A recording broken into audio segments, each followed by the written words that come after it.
Good morning, everyone. How are you all, class 9th students?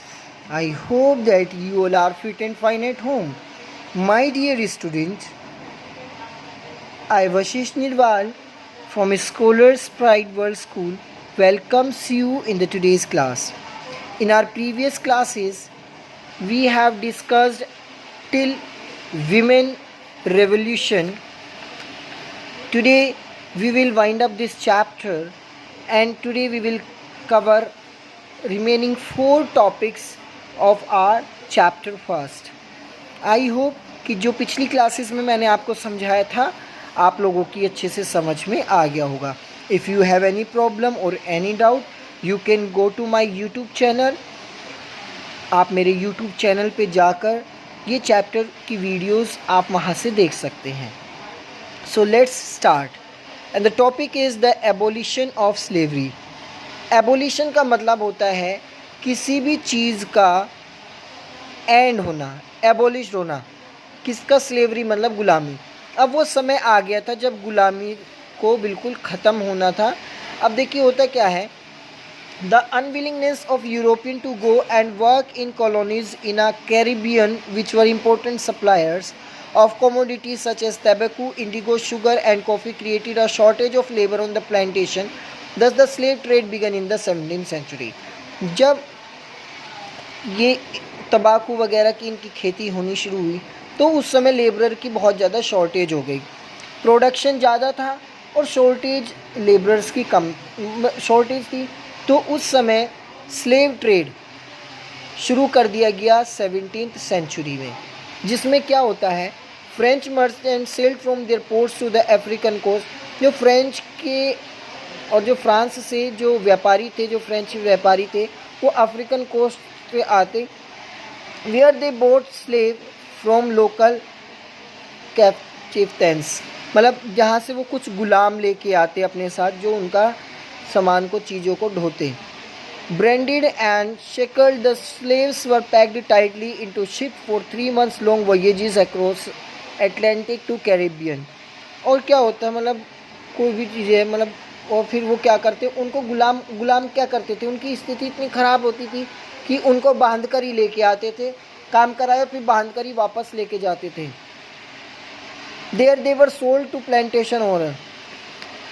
और फिर क्या किया जाता था, उन गुलामों को बेच दिया जाता था प्लांटेशन ओनर्स को, जहाँ पे उनसे बंधुआ मजदूरी कराई जाती थी, उनसे खेती कराई जाती थी डिमांड के अकॉर्डिंग. दिन रात उनसे काम लिया जाता था, दिन रात उनसे. और उस टाइम यूरोपियन मार्केट में क्या सबसे ज़्यादा प्रचलन में था? Sugar, coffee and Indigo. अब होता क्या है, poor cities like Bordeaux and its own their economic prosperity to flourishing slave trade. अब उन्होंने देखा कि भैया बहुत अच्छा इकोनॉमी मतलब हमारे इसमें इकोनॉमी में भी बहुत अच्छी बढ़ोतरी हो रही है और हमारा चीज़ भी फल फूल रहा है. तो अब होता क्या है, the national assembly held long dates debates for about whether the right of the man should be extended all foreign subjects including those in colonies. अब नेशनल असेंबली ने कहा चलो भैया जो आपने किया, लेकिन आप कहीं ना कहीं इनके अधिकारों का भी खंडन कर रहे हैं. But it did not pass any law fearing opposition from businessman whose income depend on the slave trade. अब बहुत से व्यापारियों को कि अगर भाई इस तरीके से अगर स्लेवरी हटा दी गई तो हम लोगों की इनकम पे इफेक्ट पड़ेगा, हम उनसे जितना काम करा रहे हैं फिर काम कौन करेगा, तो हमारी इनकम कैसे होगी. उसके बाद Jacobian resign in 1794 abolish slavery in French colonies. एक व्यक्ति आया जिसका नाम था जैकोबिन रिजाइन 1794 में, जिसने स्लेवरी को पूरी तरीके से फ्रेंच कॉलोनीज में बंद करा दिया. हाउएवर द ईयर्स लेटर, और फिर क्या हुआ, कुछ समय बाद नेपोलियन बोनापार्ट आया जिसने दोबारा से गुलामी शुरू करा दी. अब होता क्या है, जो स्लेवरी जो फाइनली एंड होती है फ्रेंच कॉलोनीज़ में वो होती है 1848 में. अब देखिए क्या होता है, रिवॉल्यूशन एंड एवरीडे लाइफ. अब जो वो रिवॉल्यूशन होता था कब, पूरी ज़िंदगी, ठीक है, वो जो क्रांति चली, क्रांति कहीं की चली थी, क्रांति चली थी गुलामी से आज़ादी की. After the storming of Bastille in the summer of 1789 was abolition of consortship. The Declaration of Right of Man and Citizen proclaimed freedom of speech and expression to be natural right. अब देखिए, लोग बागों ने कहा कि भैया जब आप लोगों ने कहा कि हर एक व्यक्ति को अधिकार है फ्रीडम ऑफ स्पीच तो या फ्रीडम ऑफ नेचुरल राइट, तो फिर हम लोगों के साथ इतना दुर्व्यवहार क्यों? Newspaper, pamphlet, books and printed pictures flooded the towns of France, from where they traveled rapidly into the countryside and discussed the event changes place in France.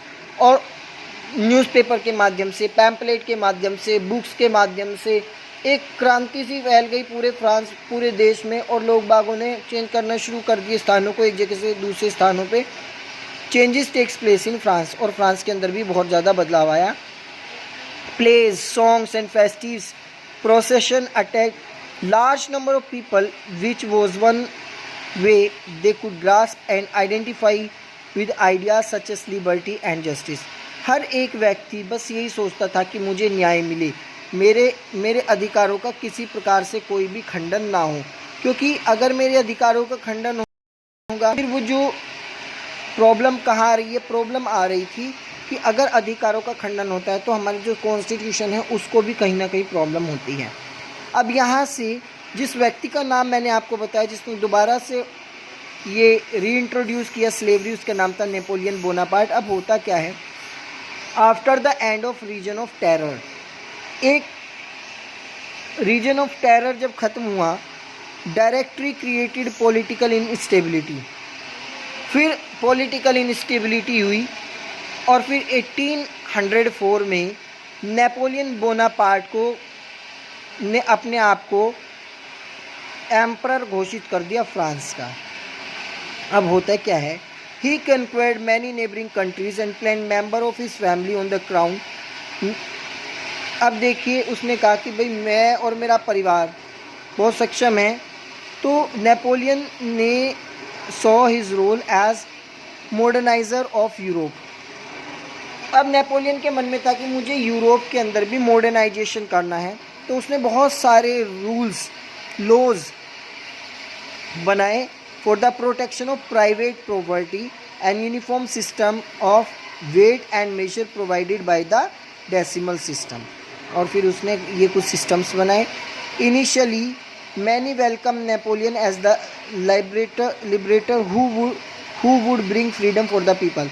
बहुत से लोगों ने उसका स्वागत किया कि भाई नेपोलियन हमें आज़ादी दिलाएगा. But soon Napoleon armies came to be viewed everywhere as in advancing force.